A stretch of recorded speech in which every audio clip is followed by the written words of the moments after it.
tonight, Knicks going to a smaller city. The Knicks holding on to their championship hopes as they are up 2-0 in their series against the Indiana Pacers. And we're getting ready for Game 3 tonight. But we got to look back at Wednesday night as it felt like that long road would almost come to an end when star Jalen Brunson left with an injury in the first quarter. But like Superman, he returned to lead the team to victory on the anniversary of Willis Reed. It just seemed fitting. Joining us now to further dive into the Knicks' road to the championship is CBS Sports writer James Herbert. James, good to have you with us. How are you? Great. Thanks for having me. Good. So, hey, let's talk about those injuries. So, obviously, OG, the hamstring, he is not playing tonight. That hurts. But Jalen Brunson, it looked like at the time the Knicks were really in trouble, but luckily he came back. What about his status for tonight? Yeah, he's technically questionable. I wouldn't read too much into that. He did everything he could to kind of downplay the injury after the game. He's the kind of guy that if he can physically play, he will be out there. Yeah. And I would say, like, is it concerning? Sure, because of how much he means to the team. He does almost everything for New York on offense in terms of playmaking. But it's extremely encouraging the way that he came back in the second half of Game 2.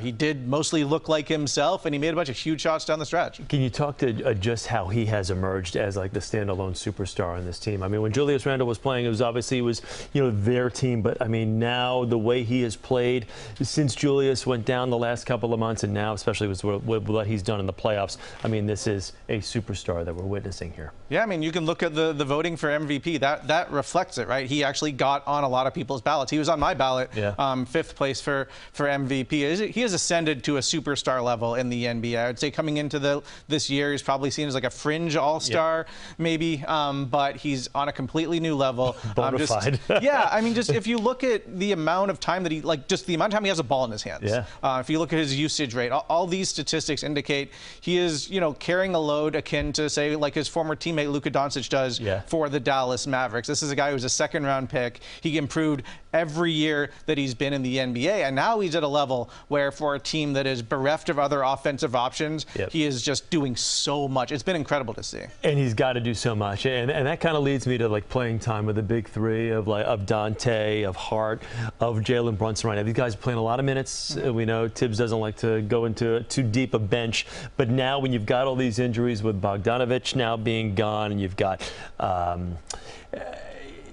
you got OG who's not going to play tonight. So what do they do as far as keeping these guys somewhat fresh but not get run out of this building tonight? Yeah, it's tough. I mean, you mentioned Bogdanovich out for the season. Mitchell Robinson also done for the season now. They've been without Julius Randle since late January.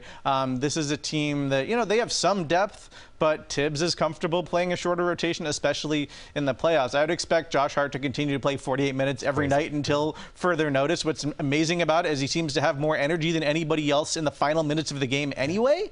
But, obviously this gets harder and harder the longer this series goes on. If it is a war of attrition, that benefits the Pacers, right? And OG Anunoby has played a huge role for this team. Going back to the regular season, when he was healthy, I mean, they barely lost with him in the lineup. He really completes the team.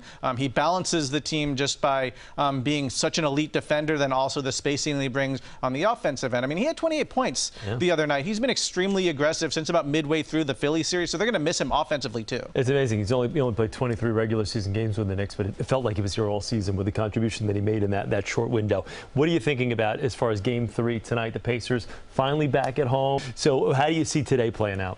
I mean, it'll be interesting to see how the Knicks respond without Anunoby, because like I said, he is an enormous part of what they do. This challenge. Step up, Precious. Yeah, I mean, it's going to be a lot on Precious Achiuwa's plate. Deuce McBride, I think, could see his minutes go up as well, but it will be a challenge. I think the one thing, if you look at the first two games, I think as impressive as it was that the Knicks are able to be up 2-0 in the series, despite the fact this has been a really high-scoring series, despite the fact Indiana has been able to, pardon the pun, but push the pace in this series like they love doing.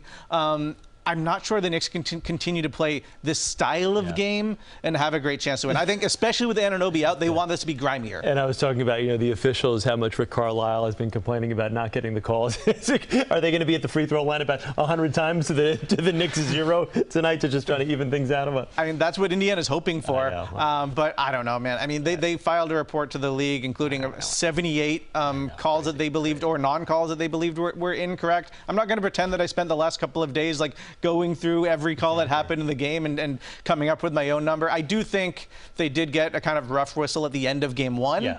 But the Pacers need to be looking at themselves in the mirror, too. I mean, the best way to avoid a situation like the one they found themselves in Game 1 is by not having it come down to the final couple of possessions anyway. I think their defense has not been good enough through the games that we saw at MSG. Exactly. They did give up 130 points in Game 2, and Halliburton was, missing in action in Game 1. So we'll see what happens tonight. We appreciate it, James. Thanks so much. Good to see you here this morning. Let's see what the Knicks can do this evening in Game 3 in Indianapolis. You can find more of James's reporting on the Knicks playoff run online at cbssports.com.